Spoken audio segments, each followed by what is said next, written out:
ሰላም ቤተሰብ እንዴት ናችሁ? በያላችሁበት ሰላማችሁ ብዝት ይበልልኝ። የራሷ አሮባት የሰው ታማስላለች አሉ።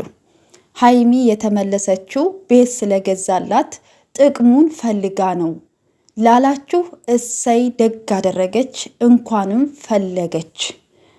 አብረው ጥረው ግረው ባመጡት ብር ነው የተገዛው ቤቱ ማለት ነው። አብረው ሰርተው እሺ ወይም ቁጭ ብላ የቤት እመቤቱና እጇን አጣጥፋ ቁጭ ብላ እሱ ብቻ ባመጣው ብር አይደለም ቤቱ የተገዛው። ጥቅም ፈልጋ ነው ላላችሁ እሰይ ደግ አደረገች። ያለው ሰው ማንም ሰው አይጠላም። ገባችሁ አይደለ? ግን ሀይሚ ጥቅም ፈላጊ ሴት አይደለችም። በሀብትና በገንዘብ የምትታለል በቁሳቁስ የምትታለል ሴት አይደለችም። ሁሉን ነገር ማድረግ የምትችል ጀግና ሴት ናት።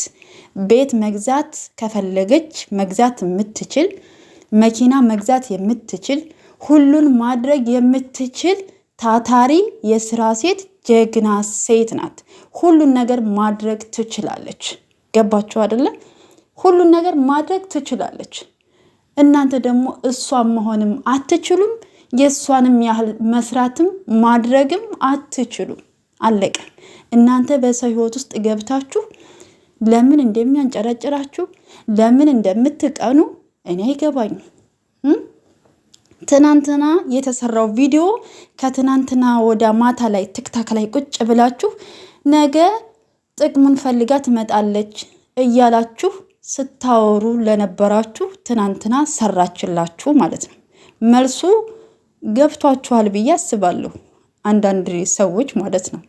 ስለዚህ ሀይሚ ጠንካራና ጀግና ሴት እንደሆነች እንድታውቋት እፈልጋለሁ፣ እኔ ለራሴ ማለት ነው። ሲቀጥል ደግሞ የሙሽዬ ቤት ነው የሀይሚ ቤት አይደለም ላላችሁ ደግሞ እሰይ እንኳንም ሆነ። ምን ችግር አለው? የእናት ቤት እኮ የልጅ ቤት ነው አደለ? ይሄ ደስታ ነው። ደስ የሚል ነገር ስለሆነ መልካም ነገር ስለሆነ ለማንም ይሁን ለማንም ደስ የሚያሰኝ ነገር ስለሆነ እሰይ ሆነ። እናንተ ምን ቤት ናችሁ? እናንተ አፈራርማችኋል፣ እናንተ አጻጽፋችኋል፣ እናንተ ብር ሲከፍል አይታችኋል። የምታውቁት ነገር ስለሌለ ዝም ብላችሁ እስከ መጨረሻው ድረስ ብታዩና ብትታገሱ መልካም ነው። ለመፍረድም ለመናገርም ባትቸኩሉ መልካም ነው ብዬ አስባለሁ።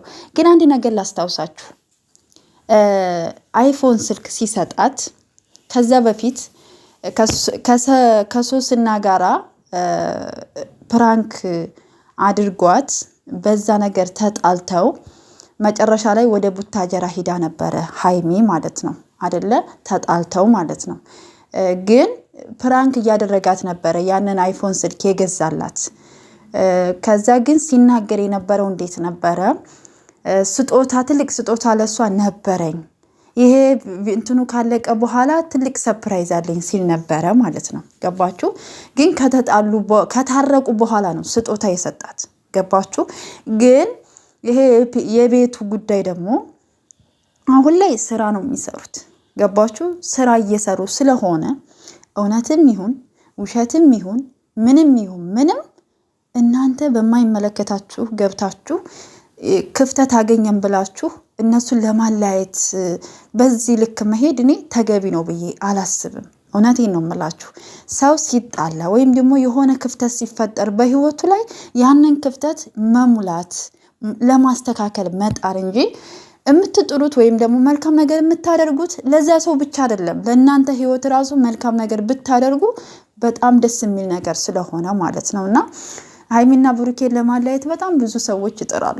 በጣም የሆነ በቃ ሀይሚን ወደናት ከምትሉ አንዳንድ አስመሳዮች እና ብሩኬንም እንወደዋለን ብላችሁ ከአንዳንድ አስመሳዮች ማለት ነው፣ ወዳጅ መስላችሁ አስመሳይ ሰዎች አላችሁ። በጣም ብዙ የምታቃጥሩ እነሱን ለማለያየት በእነሱ የበለጠ ክፍተት እንዲፈጠር ለማድረግ በጣም የምትጥሩ ሰዎች አላችሁ።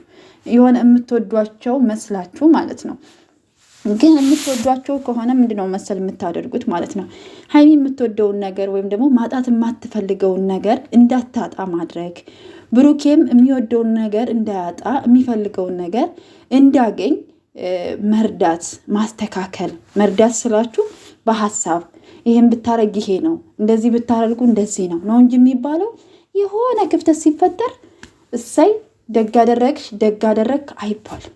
እሺ በሁለት ሰዎች መካከል። ምክንያቱም አንዳንድ ጊዜ እግዚአብሔር ያገናኘውን ሰው ሊለየው ስለማይችል፣ እውነቴን ነው። እግዚአብሔር ያገናኘውን ሰው ለመለየት በጣም ከባድ ነው፣ በጣም ከባድ ነው። ስለዚህ ብዙ መንገድ ባትራመዱ ጥሩ ነው። በሰው ህይወት ውስጥ ጣልቃ ገብታችሁ ሙሉ ህይወታቸውን እኛ እናውቃለን እኛ እንናገር አትበሉ። ትክክል አይደለም። እውነቴን ነው። ማንም ሰው የማንንም ህይወት ማንም አያውቅም። ምናልባት እኔና እናንተ እንኳን የምንተዋወቀው በቲክታክ በዩቱብ ሊሆን ይችላል አይደለ? በምናወራው በምንነጋገረው ነገር ሊሆን ይችላል የምንተዋወቀው። ግን ምን እያሰባችሁ እንደሆነ ምን እያደረጋችሁ እንደሆነ ምን ለማድረግ እንደፈለጋችሁ ግን አላውቅም። ገባችሁ? ልክ እኛም ደግሞ ሀይሚና ብሩኬን ደግሞ በዚህ መንገድ ነው መረዳት ያለብን። እኛ የምናውቃቸው በ20 ደቂቃ እና በ30 ደቂቃ ቪዲዮ ስለሆነ ማለት ነው። ስለዚህ በዚህ ልክ በሰው ህይወት ውስጥ ጣልቃ ገብታችሁ ሙሉ ህይወታቸውን እናውቃለን እንናገር እንፍረድ አትበሉ። ለነገ ለራሳችሁ ህይወት አስቡ። የፈረድ ምንድን ነው? አትፍረድ ይፈረድብሃል ነው የሚባለው። ስለዚህ በማታውቁት ነገር ፈራጅ ባትሆኑ፣ ተናጋሪ ባትሆኑ፣ በተቻለና አቅም ለሰዎች መልካም ብንሆን፣ የሚወዱትን ነገር ለማድረግ ለማስተካከል እኛ ማድረግ የምንችለው ነገር ከሆነ በመልካም ነገር ማድረግ ነው እንጂ በዚህ ልክ ለሰው ልጅ ክፋት ባታስቡ መልካም ነው ብዬ አስባለሁ። እና ውድ ቤተሰቦቼ በያላችሁበት ሰላማችሁ ብዝት ይበልልኝ። የዛሬው ቀን ደግሞ እንግዲህ ለየት ያለ ነገር ነው። እንግዲህ እግዚአብሔር መልካም ነገር ያሰማን ማለት ነው የምፈልገው። ሀይሚና ብሩኬ ግን መቼም እንደማይለያዩ ነው የምነግራችሁ። መቼም ማለት ነው። የመጣው ይመጣል እንጂ እነሱ መቼም አይለያዩም። እግዚአብሔር ከእነሱ ጋር ነው እንጂ ነገሮች ሁሉ ይስተካከላሉ። ዛሬ እንግዲህ አዲስ ነገር ይፈጠራል ብዬ ተስፋ አደርጋለሁ። ወደ አዲስ አበባ መመለስ ስላለባቸው ያለውን ነገር ስራም ከሆነ ምንም ይሁን ብቻ የሚስተካከልበት ቀን እንዲሆን መልካም ምኞቴ ነው። እናንተም ኮሜንት ላይ እንግዲህ ፈጣሪ ይጠብቃችሁ። ለሰው ልጅ መልካም ነገር ተመኙ። እውነቴን ነው።